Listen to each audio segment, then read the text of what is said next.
Most people think traveling around the world is for the rich, but what if you could do it without paying? Today's guest is Colin Stroud, and he's figured that out.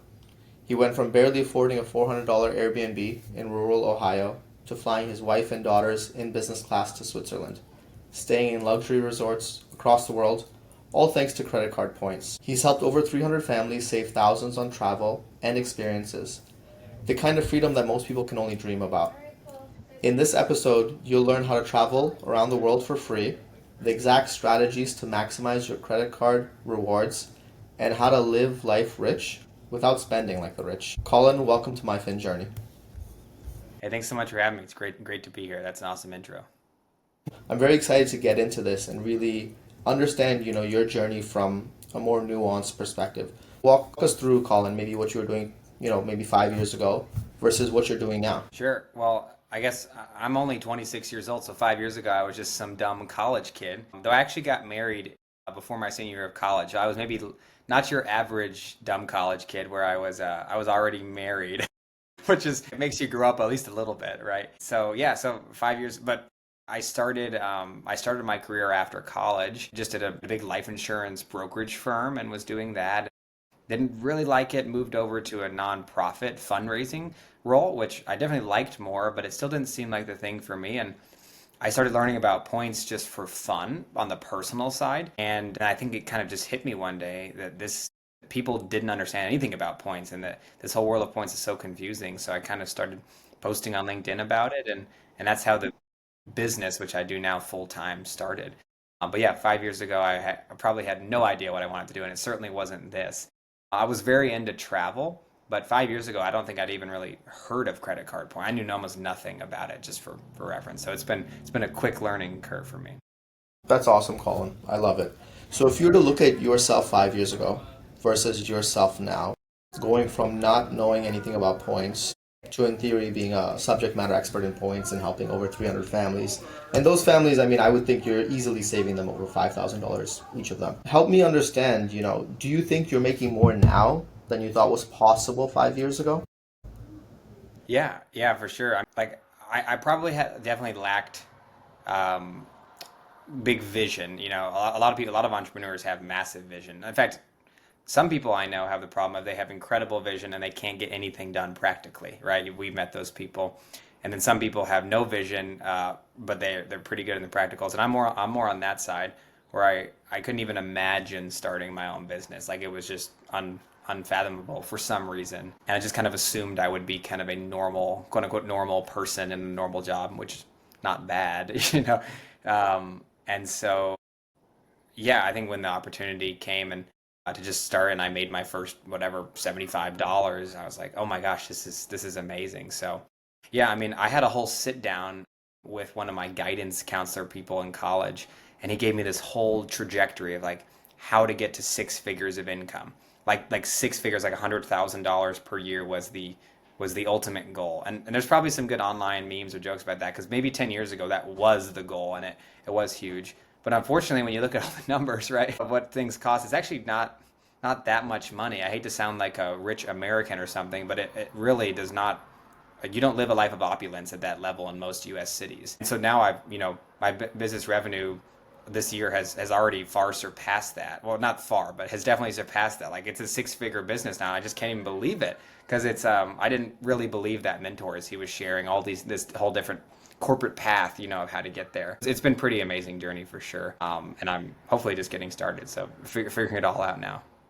I love it, Colin. And that's one of the reasons why I wanted to highlight you, because you're quite young. You've found a niche that worked for you, and you've built, let's say, a six-figure business in less than 5 years. And for a lot of people, I think it comes down to a lot of limiting beliefs. And I think you touched on them just now with respect to the conversation with the guidance counselor. For you, when you look at the realm of credit card points and traveling for free, help us understand how you kind of fumbled into that niche and how when you talk to clients today, you can realize there's such a huge gap in what they know, even though they might be sitting on, a million, 5 million, 19 million points. Yeah, I mean, I stumbled into it just because I wasn't making like my first job out of college was $50,000 a year salary, and actually had already had a baby, and so it was just like married, baby, that money, and my wife was not working at the time. Right, so she was working part time, and it was just like, okay, this is not enough money to kind of figure things out. But I had done a lot of traveling in high school and college through a bunch of different opportunities, and it's easy to travel as like a single bachelor though, and kind of doing it on the super cheap. And I wasn't in that stage of life anymore. So I fell into the points just wanting to go somewhere and realizing, oh my gosh, I can't afford anything. And that's where that $400 Airbnb in the woods story you mentioned, that's the best thing I could find. And so I booked it. I ended up canceling that just because it sounded not really actually fun at all to go do. So then, yeah, I just kind of went down the internet rabbit hole of points, figured it out, thought, okay, this is kind of dumb. It's too good to be true. This is kind of a scam to sell credit cards. Like I saw that, and there is an element of all of that in this for sure. But I kind of figured it out, and then I made my first couple redemptions and got like incredible value and started finding even more than just doing it myself, just finding them. I was like getting this close to booking because I didn't actually have the PTO for it, but I knew it was possible. I just didn't really believe it was real. I was like, how can that be, a $2,000 a night hotel that you're getting for so few points in comparison or whatever it is? Yeah, that's how I started doing it. And it's continued to prove very real. Like there's definitely issues with points, and it's not perfect, and there's blackout dates, and there's availability issues, and there's all kinds of stuff, but it's very much real. So I might have forgotten the second part of your question there, but that's how I started it. No, I love it, Colin. And I think you touched on a couple of the pain points, which is why it's one of the things that I would say anyone can do, but it's not necessarily worth anyone's time to do. Let's say you're that business owner spending $1 million a year in a credit card and you're accruing 1 million in points. Colin, would that be the type of client that you would work with hypothetically? Yeah, for sure. Yeah, that'd be the ideal person. Right now, I think anyone can do this game as long as you're spending like a little bit of money. But as a business owner, as someone who's trying to make money, the group I've decided that I can best help is these people spending more than about $25,000 per month, which is an arbitrary amount of money. But I just kind of found that's kind of the difference between maybe a really small business and more of a medium-sized, you know, really moving and shaking kind of business. And the more spend you have, the more points you can earn. And that gets us away from the whole game of credit card churning, which I don't like. So yeah, I love to sit with these business owners and just set up a strategy. So let's do 1 to 3 credit cards and let's set it and forget it. Okay, the next 5+ years, we're going to have the exact same strategy. Then I can help you book trips with your points. So yeah, that's kind of who I'm talking to, who I want to help. So let's start there, right? They're spending 25K a month, which is not the average American. Let's just put that out there, right? They're not the average person. They're spending over 200K a year in their business. They're accruing over 200,000 points a year. Why did they have to start with setting up the right credit cards? What's going on from your perspective? What are you seeing a lot of business owners? What kind of setup do they have initially?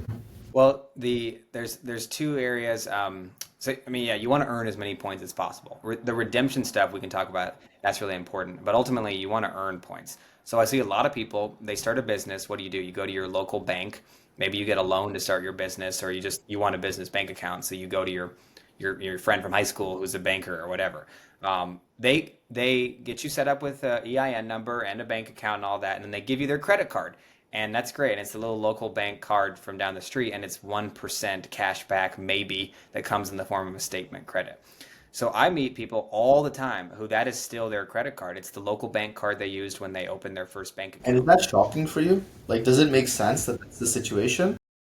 The practicals make sense of it, and it's very common. In fact, my first real client, like many business owners, was my parents, and that's what. Yeah, my dad was using his local bank card. He like loves his local bank, and he loves his local banker. They're friends, and they hang out, and he loves the service he gets. But I was like, Dad, you're getting. You could get so many more. You're not even getting anything for travel, and this is not even a good cash back card. And the answer from my dad is the same as most of my clients, which is I don't have time for this. I just hadn't thought about it. You know what I mean? And for if your business only spends a few $1,000s a month, sure, it's probably not worth your time. Go out and make some more sales, and that's going to be better for your bottom line. But once you get into the 25, 35, 40, 50 plus $1,000 a month of spending, I really think, it's worth sitting down with someone like me and saying, okay, there is thousands and thousands of dollars on the line, whether it's cash back or travel. We should really just spend some time, look at this, set up a good strategy, and this could really, really help you if a few $1,000s means something to you. And sometimes it's a lot more than that if we're looking at travel. So, Colin, from my perspective, it really highlights the idea that you don't know what you don't know. And I really want to understand from your perspective, on your own journey with credit card points, maybe going from a purist to maybe not a purist, also working with all these other clients. Do you feel like there's just a huge knowledge gap where maybe people don't know what they don't know or they don't have the time to figure out what they don't know? Yeah, there is a knowledge gap. Because lots of people I meet, they've gotten I don't know, I'll make up let's pretend there's four steps. They're at step one or two, but most people don't make it to step three or four. So a lot of people have an optimized cashback card, maybe. So that's great. So not the 1%, maybe a 2% card, or at least 1.5%. A lot of people have an American Express travel card versus like their local bank's version travel card, or one of these, or like Bank of America, right, is got some travel cards, but you can't transfer points to airline and hotel partners, which we can talk about. That's where a lot of these really good deals can be found.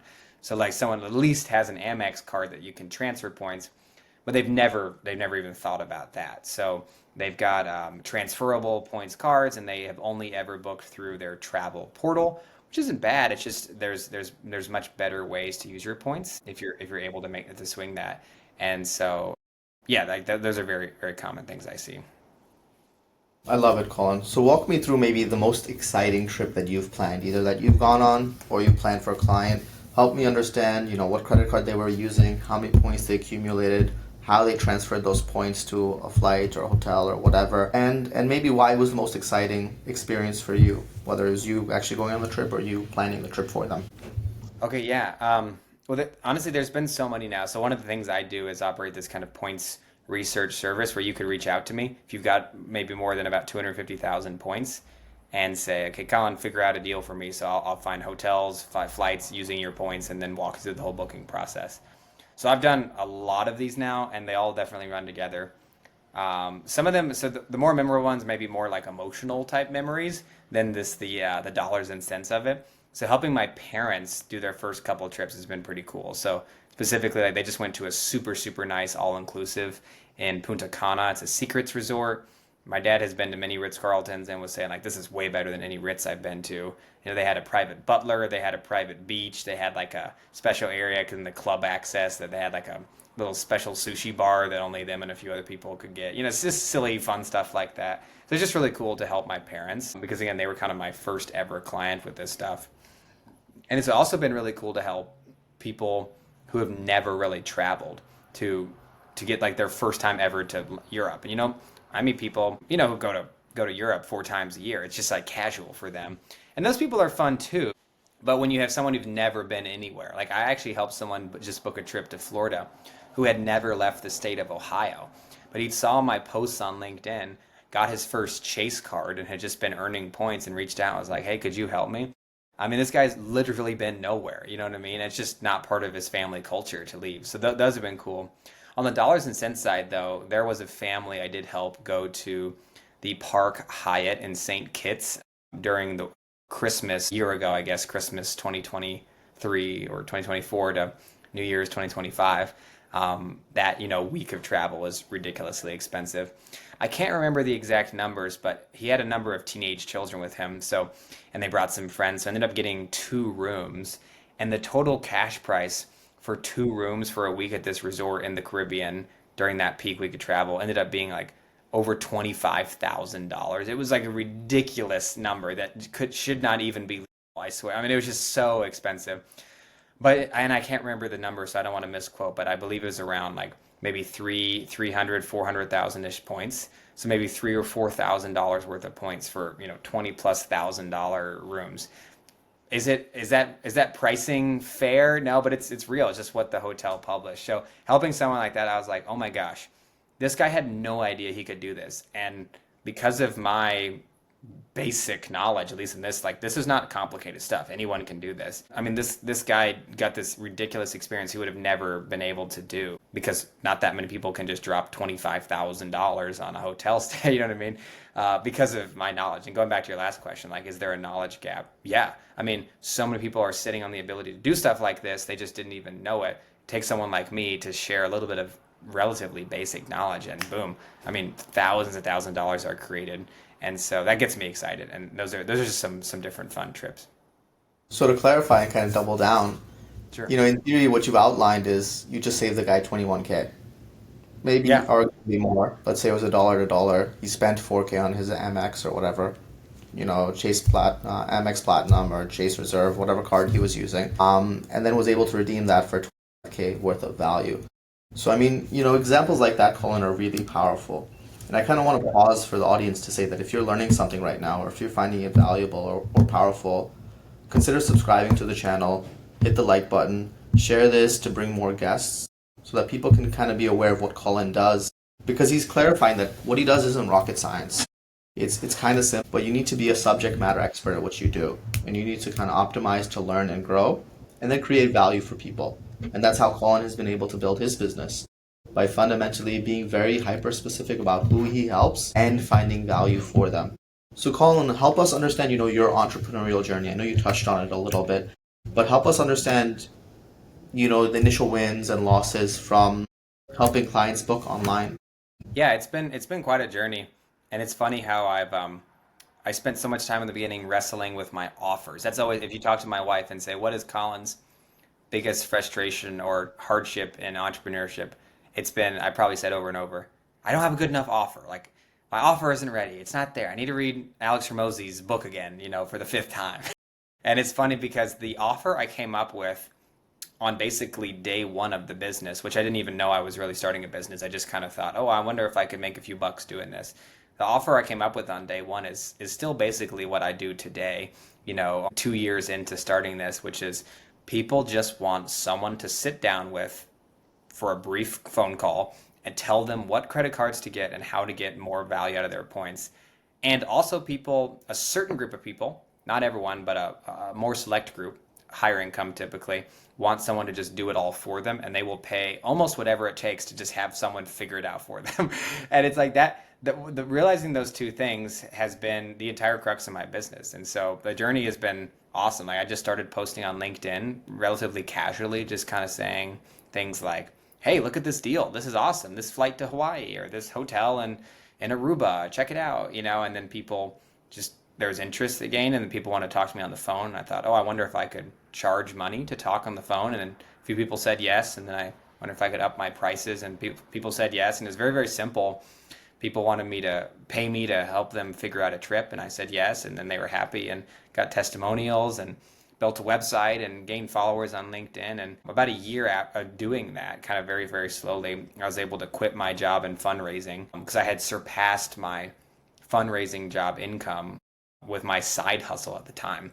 So that was November 2024. So now it's been about a year. I've been full time doing this, and yeah, I haven't. The income has not grown every month. Like it's gone up, it's gone down. So it's been a journey there, but it's certainly been enough to continue to provide for my family, and it's been amazing. So that's a very brief snapshot of the journey. But the hardest part was like that last couple months before going full time, because I had this job and I was also experiencing massive demand for the business, and it was just a mess. And my wife was due with a second baby right at that same time. So I quit my job only a few weeks before our second baby was born, which some would say is a bad idea, and some did say it was a bad idea. I But would have it's thanked the it PTO all person. worked out, and she's happy. She's 10 months old now, and she doesn't know that I quit my job before she was born. So the baby.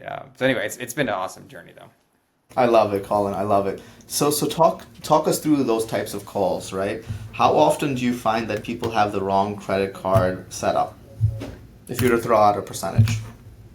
Yeah, and wrong is relative because, it's ultimately my opinion, but I would say wrong based on what these people tell me their goals are and the credit cards they have to accomplish their goals. I feel like it's 80+% of the time. I almost never get on a call and say, I did this the other day actually, and it felt so weird, and say, hey, looks awesome, no problem, have a good rest of your day. I almost never say You that did because that it's on my usually, call. what was that? You did that on my call. Oh yeah, yeah. So it does occasionally happen. So yeah, again, you're one of the extra smart ones, right? But most of the time, people there's a glaring thing, and there's obvious ones like the local 1% cash back card. But I mean, a lot of people know that American Express Business Gold cards can earn 4x points per dollar on advertising. I just met someone the other day who was spending like $30,000 a month on advertising on his American Express Business Platinum card, the fancy, expensive one. And he was shocked when I told him like you would literally quadruple the amount of points you're earning if you switch to the cheaper version of this card, like the cheaper card. And it was the line that I've heard so many times. What that doesn't like that's like this is the expensive one. It's better, right? And I said, well, not for you, not and not for a lot of people. And so it's just really interesting to see that is yeah, most of the time people are really missing out. Or I mean, especially at the higher spend level too, there's so many more options. Like if you're spending enough money, you can simply buy yourself airline status. So you want to buy yourself Delta status or buy yourself American status. It's going to be between maybe 180 and $280,000 a year. It depends on how much you fly, which is a lot of money. But if you're a business owner spending a ton of money, it's actually sometimes it's a little bit of a drop in the bucket. And people are missing out on the fact that they could be upgraded for 60% of their flights maybe if they just switch some spending to another credit card. For sometimes for them it's just 1 month of spend to get that, or however they want to structure it. So there's just so many things you can do. Most of the time, I'm hopefully able to add a lot of value. No, I love that, Colin. I love that. And I think it's one of the things where, like we alluded to, there's a knowledge gap. And sometimes people think that spending more means more value. But like the devil is in the details. You really need to understand the fine print with these credit cards. And not everyone has the time to really learn about that. I mean, I'm curious to hear from your perspective, right? What was the most crazy thing that you learned about credit cards or points or travel hacking? That's a good question. I mean, yeah, there's so many things. I would say, yeah, the earning side of points, there's two sides, right? Earning points and redeeming points. The earning side is actually what more people seemingly are focused on. Like when they want to talk to me, that seems to be like most of what people really just want to pay me for is to tell them how to do that better. Earning points is irrelevant without a plan or a goal of using them. What's the point of storing up a bunch of points? They lose value pretty quickly anyway.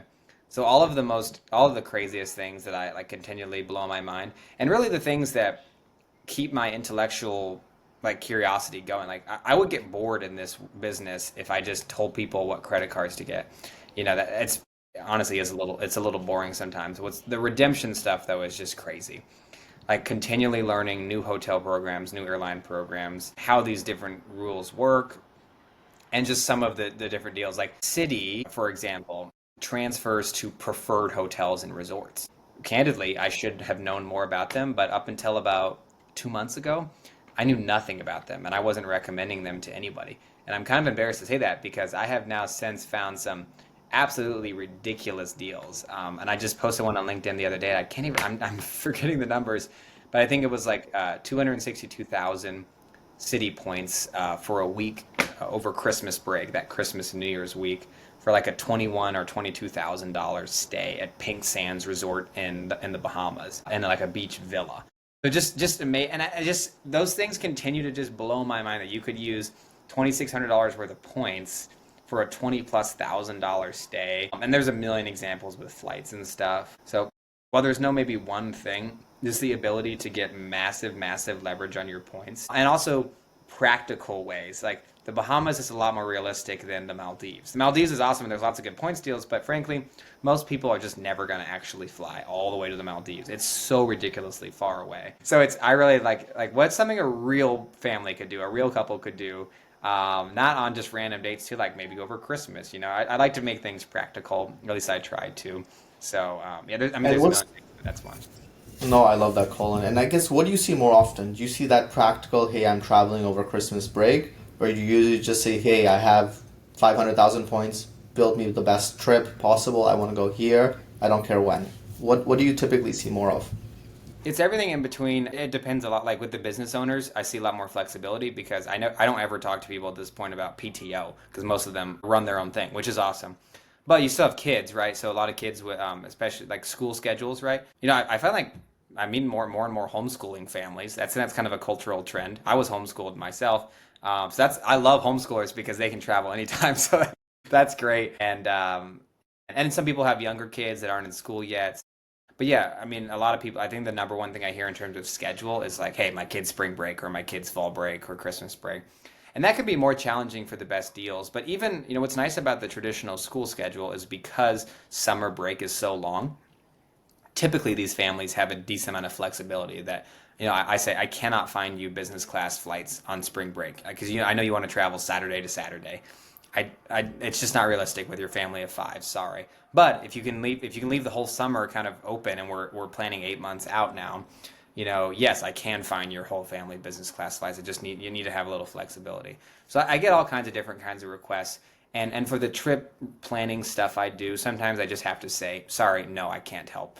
And I never charge those people. So they pay a non-refundable deposit of $50, but they never pay the full fee unless I find them a good deal. So I try and make it kind of a no-brainer, where people are just kind of betting on me. It's okay, I'm gonna pay this guy $50 to just see if there's a chance. If not, okay, no problem, lost $50, and that's to compensate, an hour and a half of me scouring the internet, which hopefully one day we'll make more money doing that than $50, but yeah, sometimes it just can't be done because there's just not availability or whatever there is. We certainly help people with exact dates all the time. So we get all kinds of requests, and it's a good challenge when it's only Christmas break, which that December 27th to January whatever, that's a horrible time to travel. I don't recommend. It's just so expensive everywhere. So if you can avoid it, if your life allows that, go the next week. That's what you should do. That's my I opinion. love it, Colin. I love it. So you touched on, people's concerns. You touched on this $50 deposit. Before we dive deeper there, I wanted to understand, in all the conversations that you have, do you feel like people fear credit cards or fear having multiple credit cards or like the mental anguish of tracking all of these things? Yes, I try and I get that pretty quickly from people. I can usually tell, honestly, at this point in just a few minutes. Are you a nerdy engineer type who's really into this? Did you send me four spreadsheets before our call? Or are you coming into this with a lot of fear and like credit cards scare you? I find that most people fit relatively cleanly into one of those categories. It's the same way as like, you just go look at someone, look at someone's closet. It's probably similar. Is it super organized or is it just a mess of stuff? It's a personality thing. And so I try and work with people with where they are. The optimizers that have their seven spreadsheets and their 14 credit cards, I'm happy to help with them and talk to them. They have different concerns. But I do meet a lot of people who are more scared of credit cards for obvious reasons, debt and interest and all of that, and who just feel overwhelmed. So I try to never, for those people at least, never recommend more than a one or two card kind of setup. And I try and make it just really, really clear and simple. But ultimately, you can still win at this game if you only have one card. You can just do one and that's it. A lot of times, though, there's a lot of benefits to having a second or third because certain categories, you might earn more in other places. If you're willing to do that, I love it, but just not everyone is. I try and work with them. You're not disqualified. The other thing too is people just hate having credit card balances rack up. Not debt, I'm saying, but just your balance at the end of the month. So one thing I tell people, this is such a no-brainer, and they're always just thrilled by it. And they're like, "Oh, I never thought of that." As I just tell them, "Hey, you can just pay off your credit card every week or every day, even if you wanted." I met a guy once who pays his credit card off every single time he uses it, like right there on the app, which I think is a little overkill. But if you're scared of having your credit card balance stock up, you can just pay your credit card every Friday morning. Just take 5 minutes and pay your credit card. That actually does alleviate a lot of fear because then people don't feel like they're in debt to Capital One now or something like that. No, I like that, Colin. Very, very actionable. So if we were to circle back, and you alluded to this, what would that one credit card be that you would recommend, just as a blanket? Yeah, I think and that's tough because it's going to depend on so many different things. But really, at the end of the day, in my opinion, having the more flexible cards makes the most sense. Would never just say the answer to that question is never going to be an American Airlines card because I don't know where you live. It could be an American card, but really the main cards it's going to be Citi, Chase, Capital One, and Amex. Of those personal cards, there's a few that are the best. But right now, I feel like the ones that are exciting me the most would probably be the Citi Strata Premier and the Capital One Venture X and the Chase Sapphire Preferred. All three of those are $95 annual fee cards, so they're cheap. Basically, anyone can afford them. They've got decent bonuses. They earn pretty well. The Chase earns the worst for sure in terms of earning points. Citi and Capital One earn more. And they all have really solid transfer partners, and you can book any flight, any hotel, any rental car through their travel portals. So they're pretty easy to use. It's kind of hard to go wrong with them. So, that's not an exact answer to your question, but if I would start with the big picture and narrow it down to maybe one of those three. I'll take it. I try not to recommend, unless it's the right person, the really, really expensive cards. I find those are a little bit overhyped, and they are certainly worth it. most people do not actually take the time to get all the credits and stuff to make that $900 annual fee actually worth it, I find. So I try to stay away from those when I can, recommending those. It's I just think that's there's very just powerful because I think a lot of people just jump into that. Like, for example, I'm going to get Chase Preferred under my wife, I'm going to get Chase Reserve under my name, I'll stack them both and the welcome bonuses and all this. But then it's like, are you actually getting the value out of the fee that you're paying every year?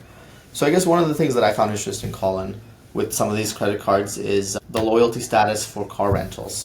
I'm curious, does that ever come up in your conversations with people or other fringe benefits that some of these cards have? Yeah, and that's something I want to increase my own education on because there's a there's a million benefits. It's hard to keep track of like oh there are. I just read a whole article this morning about the travel insurance benefits on the Chase Sapphire Reserve card, which are amazing and extensive. And some guy shared the screenshot of like his he got hospitalized 3 days before his flight and canceled it, and he got Chase sent him a $1,400 check, in a few weeks to reimburse for the flight and stuff. So yes, there's so many things. Car rentals, like Capital One card, gets you the top levels or one of the highest levels with Hertz, which I've now experienced. It's pretty awesome. You go and pick any car you want. And you can use that to match with the other ones. Yeah, and then there's a whole game there. So like yeah, so Amex I believe gets you national status, and yeah, you can do this whole car rental status match game if you want to do that. And people do it sometimes. You can find your way into hotels and airline status matches there too. So yes, there's a million benefits. It's certainly I would say for anyone who's paying more than $95 a year for their credit card should right now if they want an actionable thing go search your credit card on the internet and look at all the benefits and you realize like oh I get a credit for this and a benefit here and a discount here and this status it's like there's so many things that nobody pays attention to and they're out there. That's actually one of my business ideas is there's some apps and stuff out there like this, but I want to create one that's better than the other ones, like a software product app that's kind of you put in your stuff and it tells you everything you need. But there is an app called Card Pointers out there that does some of that, and I definitely recommend checking out Card Pointers. It's a cool app to help you organize all the I benefits love you get that. on these I cards. love that, Colin. So speaking of apps and software, talk to us about the software stack that you use. Is it Seeds.Aero? Is it, what types of websites and apps are you typically using to make things more efficient for you and your clients? Yeah, there's all these. So for those who are unfamiliar, in terms of finding deals, specifically flight deals, there's a few awesome products out there that instead of you having to go search every individual airline site by themselves, there's these aggregator tools that will search like 17 different airlines for you, which is really nice. They all have limitations though. They don't have access to all the airlines. They miss stuff. They show stuff that's not actually even there. So they're all I feel like they're all still kind of in this beta zone and I hope they get better and I hope to see what AI, smart AI people can bring to the table. But my favorite probably right now are seats.aero. That's AERO. Arrow. Point.me is a good one. That's getting more and more well known, and that is actually free to people who have Amex Platinum cards. That should be available if you log into your Amex account. Should be there. And then another one's called Roam, Roame. That's a pretty good one. They all have their different, good bad things. Oh, and one more is called Points. Yeah, that's YEAH. Points. Yeah. So all of them are pretty similar. I pay for them all as I'm basically doing this professionally, right? Finding deals. You don't need to pay for them all. All of them have free versions that are okay, but they're all pretty cheap, between maybe $10 and $20 a month. So nothing crazy. You can pay annually, get a discount. They're just really, really helpful for anyone who kind of wants to DIY this and help find better flight and hotel deals. You're going to get your money's back so quickly using one of these tools effectively, in my mind. I love it, Colin. So from your perspective, how are people using points wrong? Yeah, I'd say the biggest thing is they don't understand any of the math. So, number one, they're probably booking through their travel portal, which isn't bad, but there could be you can get a lot more value transferring points. Um, or even this is less common, but still a huge issue in my mind. They heard someone like me say transfer points, or they heard it on TikTok or Instagram, and they do it because they think the magic is the transfer and they ended up actually getting a horrible deal, worse than they would have gotten in the travel portal. So I'd say this: you need to understand the math. You need to understand cents per point. You should Google that right now and type in cents per point calculator or ChatGPT. Explain to me what cents per point is in terms of a credit card reward redemption. The travel portals typically give you about 1 cent per point, 1 penny per point. That's the redemption value. That's the value you're getting from your points. In order for it to be worth your time to transfer points, you should be getting more than that. Like hopefully a lot more. Otherwise, it's probably not worth all the trouble to go. It's just a mess sometimes to do it. It's annoying. But there are ways to get 3, 4, 5, 6, 7, 8 cents per point when you transfer points. If that's the case, it's certainly worth it because that means 100,000 points instead of being worth $1,000 could be worth 8,000.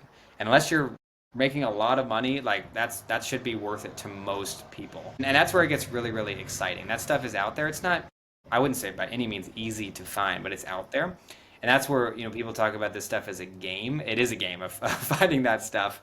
But that's a huge mistake I see. Just to recap, which is booking through the travel portal, having no idea there's better options, and then the other one is a little different, but transferring points, thinking you're doing something fancy or great, but you don't understand the math, so you sometimes end up with a worse deal actually. So, Colin, from your perspective, if somebody is running through these challenges, if they're transferring points and losing value, or if they're just looking at this saying this is like confusing and not worth my time to learn, what is the best way for them to connect with you? Yeah, I'm thankful to say I have a very full calendar right now. So for the people who don't want to pay me or don't want to wait 3 weeks to talk to me, like the free solution I've been offering to everyone is the Daily Drop is my favorite like online points and miles blog. They've got an awesome free course.